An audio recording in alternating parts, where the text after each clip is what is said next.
Bonjour les enfants, c'est papa. Mon mur est un asile psychiatrique à ciel ouvert et ma salle d'attente est toujours bondée.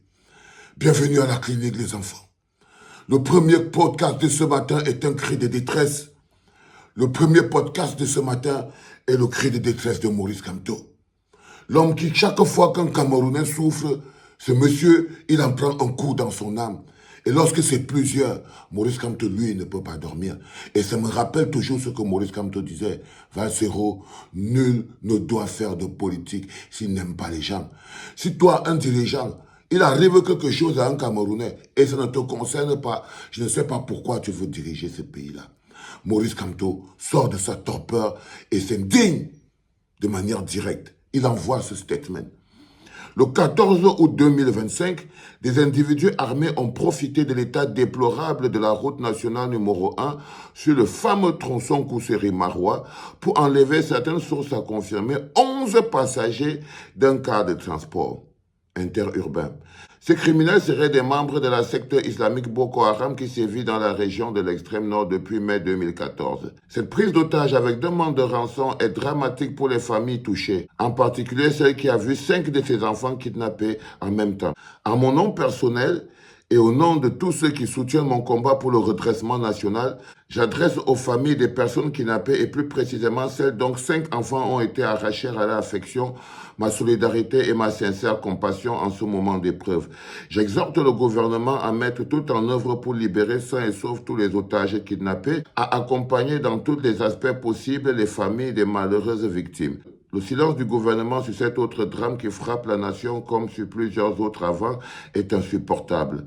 Comment peut-on expliquer aux Camerounais qu'après plus de 10 ans de guerre contre l'insécurité dans cette partie du territoire, on y déplore encore des kidnappings de masse? Il est temps de reprendre le pays en main.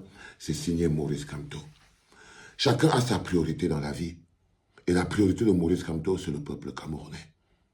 Chacun a sa priorité dans la vie. Chacun se bat pour ce qui est important dans la vie. Et Maurice Kamto, lui, se bat pour le peuple camerounais. Il ne se bat pas pour être président. Il se bat pour être président parce qu'il sait que c'est en étant président qu'il peut encore mieux s'occuper du peuple camerounais. Et c'est le plus important pour moi, c'est à relever cet état des faits qui est le plus important. Pour ça, je vous demande de partager. Commencez à partager là maintenant. Mettez-y des cœurs, mettez-y de la force, mettez-y du courage. Parce que quand le carburant qui anime ton cœur et ton corps, c'est l'amour que tu as pour tes concitoyens, c'est de manière directe que chaque chose qui les arrive te touche. Et chaque chose qui arrive à un Camerounais touche Maurice Kamto.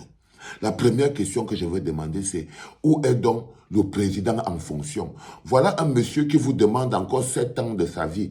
Il détruit même les institutions pour garantir les 7 prochaines années dans sa poche. Et il n'est même pas capable, jusqu'à aujourd'hui, 42 ans plus tard, de se placer devant les familles camerounaises qui subissent un kidnapping pour leur dire « Je suis désolé. On va faire tout ce qu'on a à faire. » Vous votez Paul Biya, pourquoi? Pourquoi même le nom de Paul Biya sort sur l'élection au Cameroun? Voilà un monsieur qui est président dans un pays. 5 familles, 5 personnes d'une même famille ont été kidnappées. Kidnappées par la secte Boko Haram. Kidnappées pourquoi? Parce que l'état des routes, c'est l'état des routes qui fait que quand les voitures arrivent sur ce tronçon, ces voitures ne peuvent plus circuler normalement. Et du coup, elles sont à la merci des coupeurs de route de Boko Haram qui débarquent et kidnappent. Là, on a pris 10 personnes ou 11 comme ça. Là. Et on vous dit que parmi ces 10, il y a 5 d'une même famille. Même un communiqué du ministre, du président de la République, ce n'est pas sorti. Ça s'appelle des populations abandonnées à leur propre sort. Vous n'avez aucune idée de ce que vous allez vivre après 2026. Les enfants, vous n'avez aucune idée. C'est qu'en ce moment précis, je vous dis, si vous sentiez votre douleur, vous saurez que si 2025 passe, si octobre 2025 passe, ce sera vraiment chacun pour soi dans ce pays-là. Vous allez voir ce qu'on appelle le pays de chacun pour soi. Vous allez voir ce qu'on appelle être pauvre, être un citoyen dans le pays de chacun pour soi. Vous allez découvrir l'amertume de la vie dans le pays de chacun pour soi. Où il n'y a pas d'institutions, où il n'y a pas de services publics, où il n'y a pas d'intérêt collectif. Vous allez découvrir ce qu'on appelle le pays de chacun pour soi. Une fois que tu as traversé ça, tu viens maintenant sur les candidats à l'élection présidentielle. Monsieur les candidats à l'élection présidentielle, vous comptez prendre soin des Camerounais essentiellement quand vous serez président de la République. C'est la question que je vous pose. Vous n'avez pas entendu qu'on a kidnappé 11 personnes, que 5 sont de la même famille? Vous n'avez pas compris que c'est ça votre travail? C'est à partir de là que vous devez démontrer aux Camerounais que vous allez prendre soin de leur vie. Si la vie de ces 11 Camerounais kidnappés dans le Logon et Charé ne vous intéresse pas, c'est la vie des autres Camerounais qui va vous intéresser. Je demande aux 11 apôtres, candidats à l'élection présidentielle, que chacun d'entre eux aurait déjà écrit un papier et se serait servi de ce papier pour expliquer au monde pourquoi ils veulent prendre le pouvoir. Si j'étais dans vos équipes de communication, c'est ce qu'on aurait fait. C'est ce qu'on aurait fait. On aurait écrit un papier qui tance Paul Biya, qui rappelle les échecs de Paul Biya, qui rappelle que c'est à cause de Paul Biya que la route est dans cet état et que l'insécurité règne dans le Nord. Voilà pourquoi vous voulez être président, mais vous ne voulez pas être président. Vous n'avez pas le projet de devenir des présidents. Parce que n'importe quel candidat à l'élection présidentielle aurait fait une sortie. D'abord une sortie politique, pour justifier aux Camerounais pourquoi Paul Biya doit partir. Parce qu'à cause de ça, il doit partir. Parce qu'à cause de ça, il doit partir. Il devrait être viré à cause de ce laxisme. Mais vous devez au moins sortir pour lui dire, vous dites au peuple camerounais, vous allez prendre un témoin, quand vous dites que le président n'existe pas, il ne peut pas prendre soin du peuple. Et vous exigez, vous, maintenant, à l'État du Cameroun, parce que vous aspirez à le diriger. Et vous faites la promesse solennelle que vous, président, ce type de choses n'arrivera plus jamais. Et si ça arrive, l'État se tiendra officiellement aux côtés des victimes.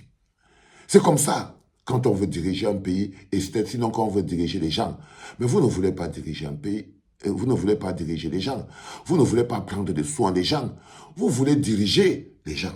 Vous voulez vous remplir les poches. Vous voulez le pouvoir. Mais le pouvoir, ça passe par l'amour qu'on donne aux gens. Vous ne pouvez avoir comme un pouvoir constructeur que si vous avez un peu d'amour dans votre cœur. Et vous, les 12 apôtres, vous avez de l'amour que pour vous dans votre cœur. Issa Tchegouma Bakari vient du Nord. Bello Bouba Maïgari vient du Nord. Si vous deux là, qui êtes directement du Nord, Issa est descendu dans l'avion dernièrement, lui ne risque pas Boko Haram.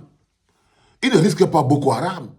Il est descendu de l'avion. Vous avez couru pour aller le supporter, ce qui est tout à fait normal dans votre logique. Mais j'aimerais bien que Issa Tchegouma Bakari, tu rendes aux Camerounais l'amour qu'il te donne. Si jamais eux, ils sont sortis par milliers comme ça là, pour venir te soutenir, Issa Tchegouma Bakari, tu pourrais t'arrêter un moment pour pleurer avec les victimes. Mais non, maintenant que j'ai parlé et que papa a parlé, on va maintenant te voir zigzaguer au milieu des cases des victimes pour aller leur rapporter le soutien de Issa Tchegouma Bakari. Et puis après, je vais te demander de me payer. Après, je vais te demander de me payer. Parce que si je ne t'avais pas fait le conseiller en communication, tu ne serais pas parti là-bas. Mais ce n'est pas une volonté de ton cœur, comme Maurice Kamto. Ce n'est pas une volonté de ton cœur. Si vous voulez diriger les Camerounais, s'il vous plaît, assurez-vous que vous avez de l'amour pour ces Camerounais dans le cœur. Parce que c'est ça qui torture Maurice Kamto aujourd'hui. C'est l'amour profond qu'il a pour les Camerounais dans son cœur et la souffrance qu'il ressent à chaque fois qu'il voit comment les Camerounais souffrent sous le silence complice des gens qui sont en charge de leur bonheur. Ça le dérange. Ça le dérange, Issa Tchegouma Bakari. Et alors il est obligé de parler. Et moi je vous demande de diffuser au maximum pour que le peuple du Grand Nord sache que jamais Maurice Kamto n'est quitté à ses côtés pour la lutte, que Maurice Kamto se tient toujours à ses côtés pour la lutte, comme il se tient aux côtés du peuple camerounais, pour pouvoir arriver un jour à avoir un pays où l'intérêt collectif prime et où les gouvernants travaillent pour le bonheur de leurs concitoyens, que l'amour devient l'acte, devient le carburant qui anime les actions de notre gouvernement, l'amour pour le peuple camerounais. Et lorsque vous avez de l'amour pour le peuple camerounais, même un seul mort, c'est déjà beaucoup. C'est pour ça que Maurice Kamto le disait toujours, je vous aime tous et je ne veux en perdre aucun d'entre vous. C'est un peu normal qu'il se retrouve dans cette situation. Je voulais te dire merci, boss, pour l'éveil et l'amour que tu as pour le peuple, de rester constant, de rester focus sur l'intérêt collectif du peuple, sur le plus important, c'est le peuple. Avant de prendre une décision pour le peuple et au nom du peuple, il faut d'abord s'assurer que le peuple est prêt. C'était papa, les enfants.